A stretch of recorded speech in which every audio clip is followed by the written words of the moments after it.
So I want to do two things in this video that are kind of special.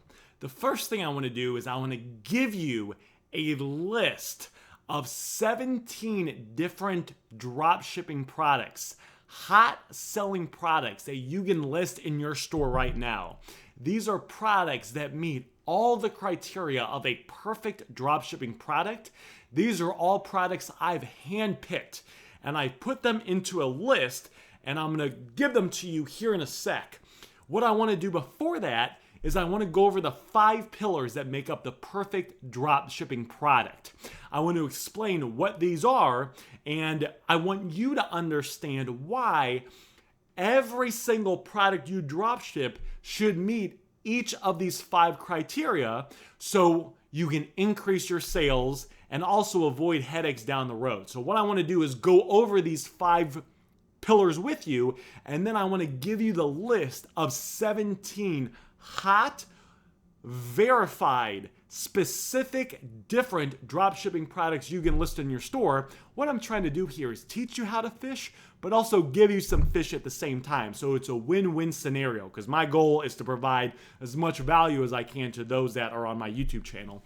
So with that said, let's go ahead and dive right into it. So the first thing we need to understand about the perfect dropshipping product, the first pillar, is it needs to be able to be delivered easily to the customer. So I sold an item once, and it was like a fencing unit, and it was like a big bulky item. And I sold the item, and I was like, all right, this is nice. And a couple days later, I got an email, and it said, call us so we can set up a time to deliver this big fencing bulky unit. So I went ahead and called him up, and the guy said, I talked to a guy, and he said, because this is such a big item, we are going to arrange for a driver to take a truck and make a delivery to you. When are you going to be able to be home? He thought he was just dropping it off to me, right? Didn't know I was drop shipping it. So I said, let me check when I'll be able to be home, and let me call you back.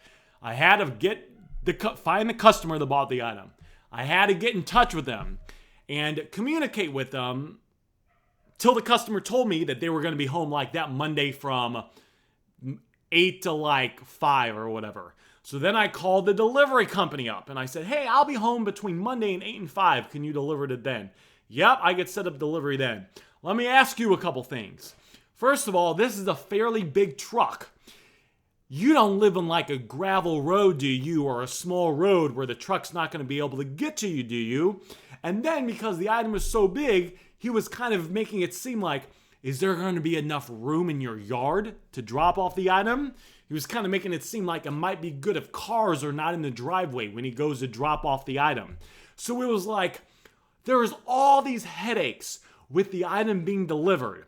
We do not want to be drop shipping items like that. We ideally want the item to be put in a package, put in a box, and be able to be put in the customer's mailbox or dropped off at the customer's doorstep, and that's that. If the customer's got to take all their cars and put it on the side of the road so there's enough room in the garage and the driveway for the item to get delivered, that's like too much. The next thing is we want the item to not break easily during delivery. So we ideally want items that are going to be pretty sturdy, where if they're thrown around when they're being delivered, they're being put on the truck and moved from one truck to another truck and transferred, from this location to this location, they're not going to break. Because even items that are fragile, that are packaged well, if the person that's delivering it throws the box around more than they should, even if the item's packaged well, it could break. And you may know this, especially if you're drop shipping now. There might be certain items in your store, or might not be all of them, but it's like 20 or 30% of the time, the item arrives chipped, one of the items is broken, and it's just a pain. It's like things we want to avoid, headaches we want to avoid. Not saying that you shouldn't drop ship items like that, but just kind of be careful. Ideally, the items that I like to drop ship are more sturdy. Like this chair, for example. This chair, it didn't come like this, but it's like,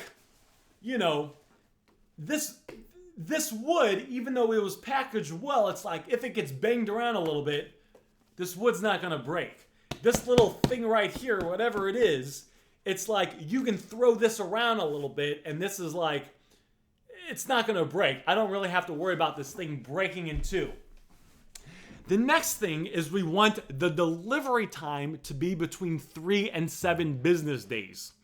Kind of standard United States shipping time etiquette is about 3 to 7 business days. People with Amazon have gotten spoiled because sometimes you buy an item on Amazon and it arrives the next day, or 2-day delivery is really popular.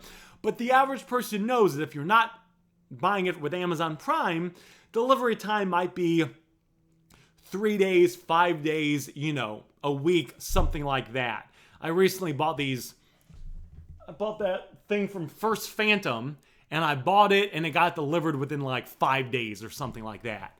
So we want generally fast delivery times like that. Ideally, we want it 3 to 7 business days at the max. Sure, that item on AliExpress might be really cheap, but if it's got a 30-day to 50-day delivery window, that's too long. We want to avoid it. The next thing is we want the item to be easy to use and to assemble. So this is a big thing because we either want the item to come already assembled where they don't need it, right? If I'm drop shipping 100 plastic plates, there's no setup time with those. There's no setup with that. The person gets the plates and then they start using them to serve food for their barbecue, right? Simple, done. But if there is assembly required, we ideally want the assembly to be quick, to be pretty painless, to have all the tools that's needed. This chair that I bought, I think I bought this from Amazon, to be honest with you guys, it didn't come assembled like this. But I think it took me like 15 minutes to assemble it. And I believe, I'm almost 100% certain it had all the tools that it needed to be assembled. So, sometimes you get a package that needs to be assembled and it's got those little tools. Like it's got that little L-shaped tool that it comes in the package that you can use to kind of put screws together. Is that what comes in the package, or does it need a special tool that the customer is going to have to run down to the Home Depot and buy a special tool to set it up? This makes a couple things. It prevents, like, if it's like a 2-hour setup time, you don't want the customer to message you and be like, all right, I'm on step 87. I'm trying to get to step 88. I can't figure out how to do it. Can you help me out? You kind of want to avoid things like that. The other thing is if the assembly is too much of a pain, sometimes that'll trigger a lot of returns for you. Because the customer gets it, they try to set it up, and after 30 minutes, they're like, fuck this. This is too much of a pain. I'm not doing this. I don't even want the item anymore. And then you get a bunch of returns. So easy to assembly kind of prevents those messages and returns. And the final thing is I ideally like to find items that's something common that people want. It's common items. Like a stool like this, most people are not going to want to return it because it's a stool. It's something that they want. If it's some weird niche thing or it's for some strange thing, it might be something that people want to return. So ideally, the items that I sell are like common items. Like if you look at all the items that I sell in my Facebook Marketplace store, even though I got a gazillion items, you'd be able to recognize all of them. Okay, that's what that is, right? That's a wallet. I know what a wallet is. That's an office chair. I know what an office chair is. That's a lawnmower. I know what a lawnmower is. I sell some sets of plates, right? So, okay, that's a set of plates and cups, and I know what that is, right? It's not like weird items, it's common items. So that's that, guys. Those are the 5 pillars for the perfect products to dropship. And if you look in the description, you can download my list of 17 dropshipping products that you can list in your store. All these products are great. These are hot selling products. If you take that list, just list all 17 of those products in your store. I think you will be very pleased with the results. And of course, if you like this video, if you got value, you could feel free to subscribe and hit the like button as well.